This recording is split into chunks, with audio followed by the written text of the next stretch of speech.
Stiffening यानी घुटने का जाम हो जाना, इसके क्या कारण हो सकते हैं, इसका बचाव किस तरीके से किया जा सकता है और इसके लिए क्या इलाज उपलब्ध है, तो इस वीडियो में हम ये जान लेते हैं। दोस्तों, स्टिफनिंग यानी घुटने का जाम हो जाना ये काफ़ी आम समस्या है। बहुत सारे पेशेंट्स जो कभी ना कभी घुटने की समस्या से गुजरते हैं, उन्हें घुटने के जाम हो जाने की समस्या का सामना करना पड़ सकता है। घुटने के जो नॉर्मल मूवमेंट्स होते हैं वो आमतौर पे घुटना है वो पूरा स्ट्रेट यानी सीधा होता है। कुछ पेशेंट्स में सीधा होने के साथ में हाइपर एक्सटेंशन मतलब थोड़ा सा घुटने के सीधा होने से ज्यादा मूवमेंट जो 0 to 15 डिग्री तक हो सकते हैं वो होते हैं। आमतौर पे ये 0 तक या न्यूट्रल तक रहता है और इसके बाद में जो मूवमेंट है फर्दर वो अप्रोक्सीमेटली 150 डिग्री तक रहता है। मतलब अगर आप उल्टे लेटते हैं तो आप अपने एड़ी को अपने बटक्स तक टच कर सकते हैं। तो ये 150 डिग्री तक का मूवमेंट नॉर्मली रहता है। अगर इस मूवमेंट में कहीं भी कमी रहती है तो उसको स्टिफनी कहते हैं। स्टिफनी नॉर्मली हमारे पास में 3 तरीके से प्रेजेंट हो सकता है।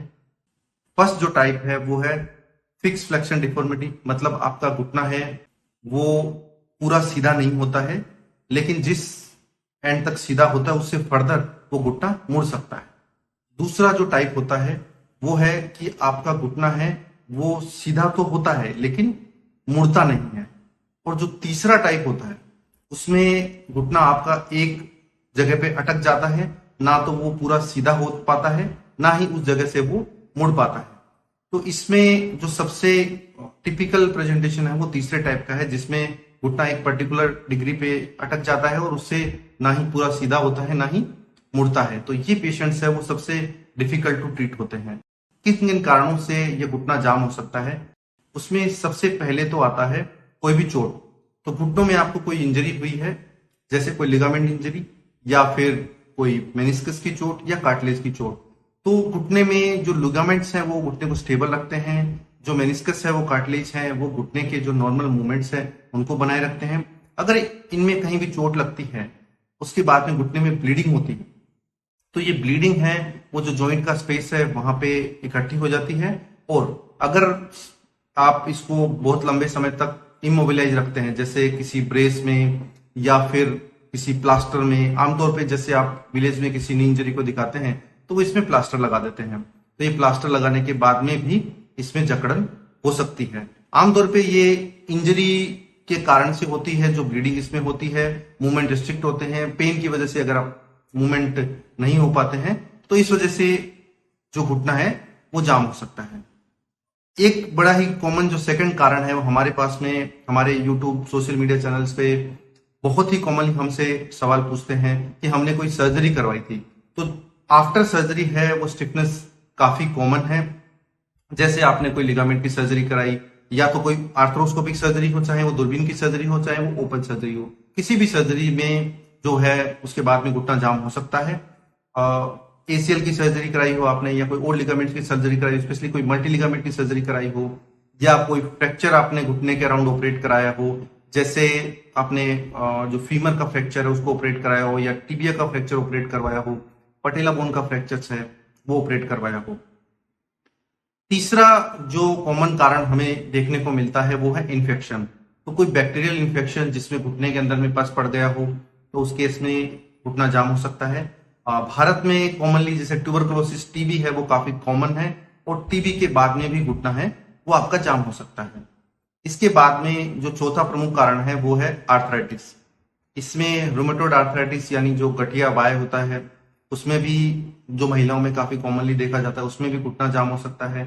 इसके अलावा ऑस्टियोआर्थराइटिस यानी कि जो नॉर्मल अपना घुटने का घिसावट है जो एज के साथ में होता है उसमें भी कुछ केसेस में, जैसे अगर कार्टिलेज पीसेस हैं वो इसमें अटक गए हैं या पेन की वजह से, इस वजह से भी घुटना जाम हो सकता है। कुछ जो केसेस हैं उसमें वो पांचवा कॉमन कारण देखने को मिलता है वो है मैकेनिकल फैक्टर्स। मैकेनिकल फैक्टर्स मतलब घुटने के अंदर में कोई चीज है जो अटक रही है, जैसे मेनिस्कस में टेयर हो और बकेट हैंडल टेयर स्पेशली, वो आपके जो मूवमेंट है उसको रेस्ट्रिक्ट करता है, जिसमें लॉकिंग हो जाती है, मतलब आपका घुटना है वो पूरा सीधा नहीं हो पाता और कुछ केसेस में पूरा मुड़ भी नहीं पाता।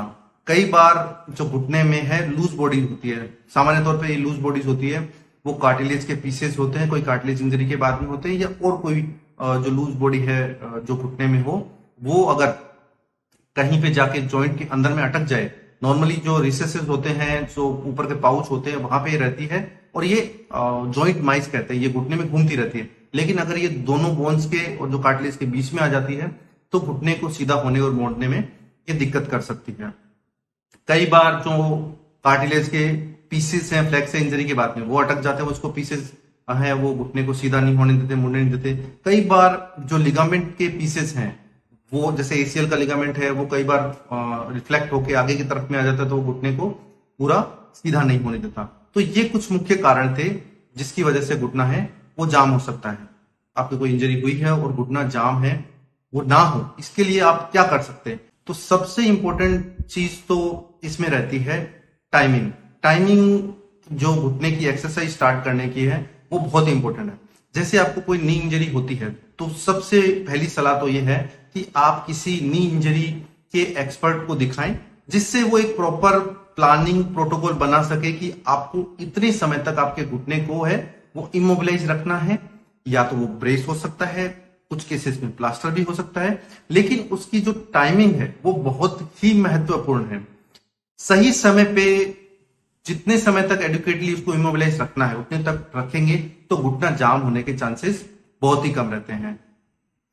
आपको बताया जाए कि आपको इतने समय के बाद में एक्सरसाइजेस स्टार्ट करनी है, तो उस समय पे अगर आपकी एक्सरसाइज स्टार्ट हो जाती है तो वो अगर सुपरवाइज फिजियोथेरेपी आप किसी फिजियोथेरेपिस्ट के अंडर में करते हैं और अपने डॉक्टर के बताए प्रोटोकॉल को फॉलो करते हैं, तो आमतौर पे आप घुटने के जाम होने की समस्या से बच सकते हैं। अब बात यह आती है कि जब आप ये एक्सरसाइजेस स्टार्ट करते हैं तो बहुत ही इंपॉर्टेंट फैक्टर वो है मोटिवेशन। आमतौर पे ये देखा गया है जैसे ही कुछ पर्टिकुलर पेशेंट्स जिनको बहुत ही ज्यादा फियर रहता है, स्पेशली पेन को लेकर, या कुछ पेशेंट्स को ऐसा फियर रहता है कि जैसे मेरी कोई सर्जरी हुई है तो टांके टूट जाएंगे, स्टिच टूट गए, खुल गए, इसमें से कुछ ब्लीडिंग हो सकती है या पेन हो सकता है। तो अगर आपके मन में इस तरह के कोई भी भय है, सवाल है, तो आप तुरंत अपने डॉक्टर से संपर्क करें कि मैं ये फिजियोथेरेपी कर रहा हूं लेकिन मुझे ये डर है। अगर आपके डॉक्टर आपको आश्वस्त करते हैं कि आप घुटना मोड़िए, उसकी एक्सरसाइज कर रहे हैं, इसमें कोई प्रॉब्लम नहीं है, तो आपको अपना मोटिवेशन हमेशा हाई बना के रखना है। आमतौर पे ये देखा गया है कि पेशेंट घुटना मोड़ने से डरते हैं, वो सहम कर रहते हैं, वो अपने डॉक्टर से कुछ चीजें छुपाते हैं और एक्सरसाइज करने में डिले करते हैं। इसलिए बहुत ही इंपॉर्टेंट है कि अगर आपको इस तरह की कोई समस्या है तो सबसे पहले तो आपकी फिजियोथेरेपी है वो गाइडेड हो, मतलब किसी फिजियोथेरेपिस्ट के संपर्क में रह के आप एक्सरसाइज उसे गाइडेंस में करें। इसके अलावा ये जरूरी है कि जितनी आप फिजियोथेरेपिस्ट के पास करते हैं उसके बाद सेल्फ खुद भी वो रिपीटेशन है, खुद के मोटिवेशन से अपने आप से करें। इससे आपकी पेन के लिए टॉलरेबिलिटी बढ़ेगी और आपके खुद में ये इच्छा शक्ति रहेगी मुझे घुटने को मूवमेंट करना है। इसके अलावा जब कभी भी आपके मन में ऐसा आए कि नहीं मुझे कुछ डाउट है, तो इमीडिएटली अपने ट्रीटिंग डॉक्टर या ऑपरेटिंग सर्जन से कांटेक्ट करें। अगर आप सही समय पर अपने डॉक्टर से संपर्क करते हैं तो उसमें कोई प्रॉब्लम आ रही है, कोई बाधा आ रही है, तो उसको सही समय पर जल्दी फिजियोथेरेपी के माध्यम से ही ठीक कर सकते हैं। अगर इसमें कोई डिले होता है तो फिर हो सकता है कि अपने डॉक्टर के पास जाएं तो वो कहेंगे कि अब इसमें फिजियोथेरेपी